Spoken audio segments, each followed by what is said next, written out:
happening Luzon, Visayas, Mindanao to Cagayan de Oro City. Mayong gabi kanyong tanan diya sa Luzon, Visayas. Magandang gabi po bayan o diri sa Cagayan de Oro City, the city of Golden Friendship. Mayong gabi kanyong tanan o sa atong mga kasikpit na mga provinces. Mayong gabi diha province of Misamis Oriental, province of Bukidnon, province of Misamis Occidental. Maayong gabi kanyang tanang mga katauhan diha diri sa mong lugar diri sa Cagayan de Oro City. Mayong timpo, walay pagulan-ulan, sukad pa ganin ang buntag paingon karong gabi, bugnaw lang ang hangin.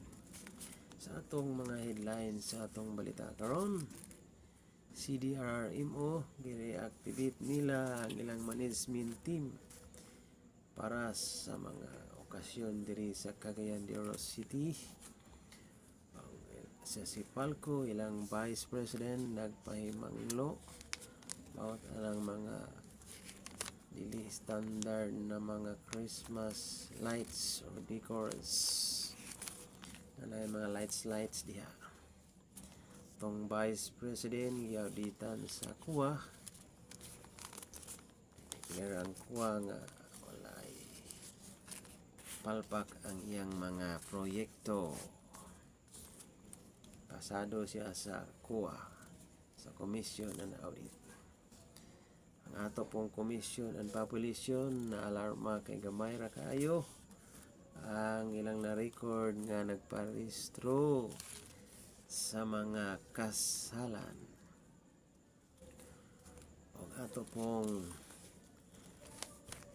PNP, particularly sa Cagayan de Oro City,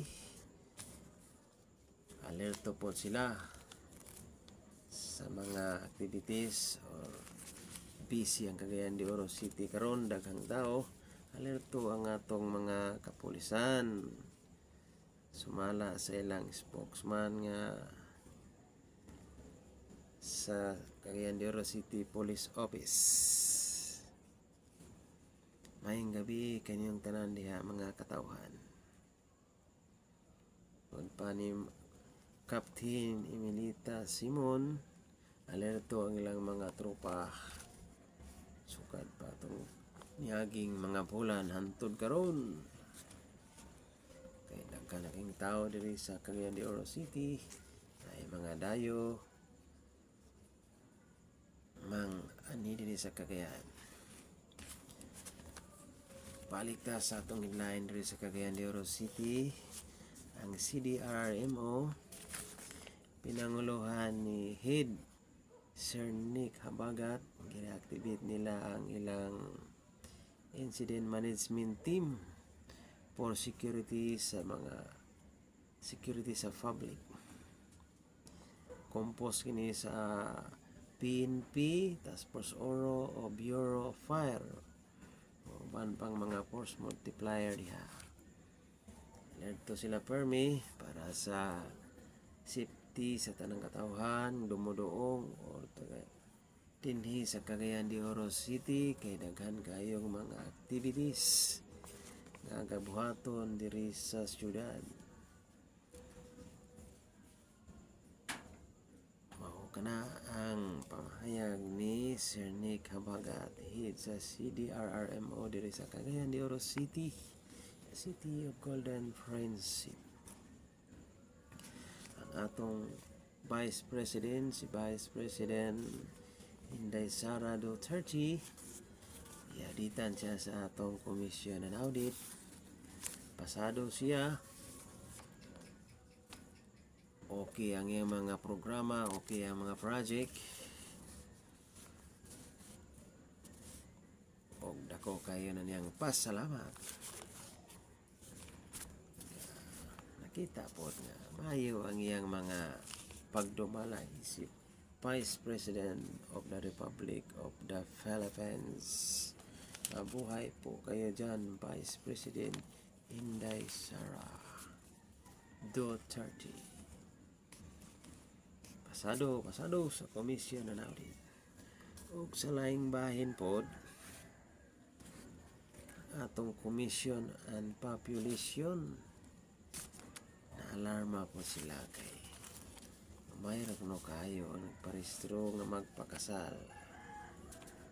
Kay ngano ka? Laban ko no pa sa ilang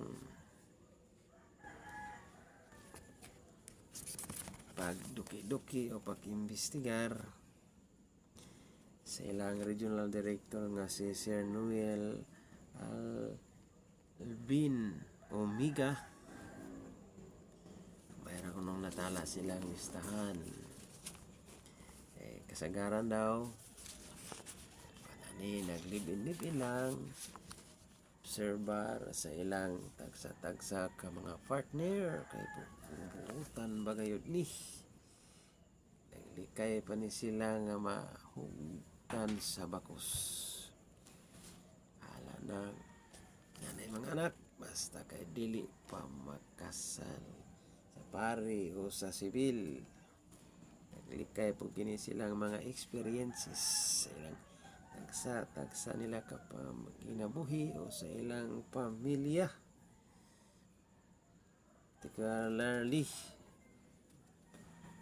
sa mga family trouble or relationship sa naagi nilang mga kapanahunan. Likay sa mga gastos kay mahal kayong palaliton karon, mahal kayong bugas.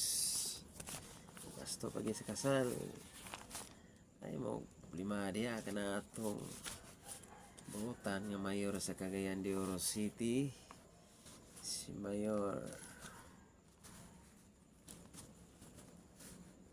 Clarix Oy. Ani sa programa sa kasalan ng barangay. Malista lang mo dito sa inyong barangay. Kaya libre pa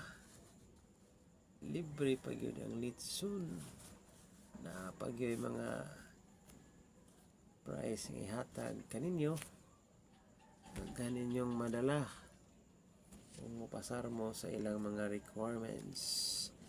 Kung gusto mo, mutana lang mo dito sa inyong mga barangay asa mo karon nagpuyo para mapahalo na mo sa atong mayor sa programa ana. Kung naglikay mo sa gasto, wagin mo gastohon.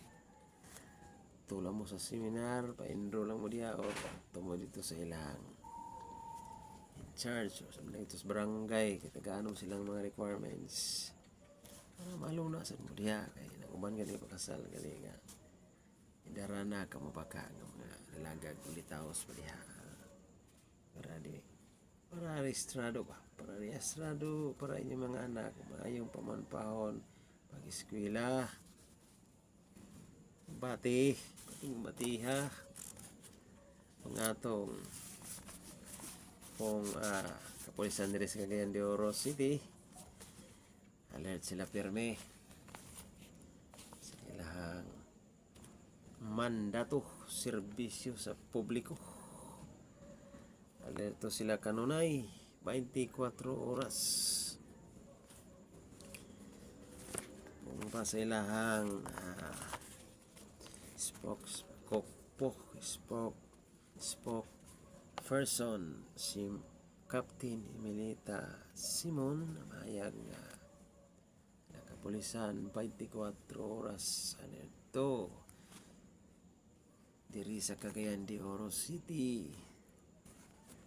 Nagkanan sang mga dayo mga dumudoong taga dinhi sa Cagayan de Oro for security reason alert sila pirmi para masafety ang katawhan diri sa Cagayan de Oro City.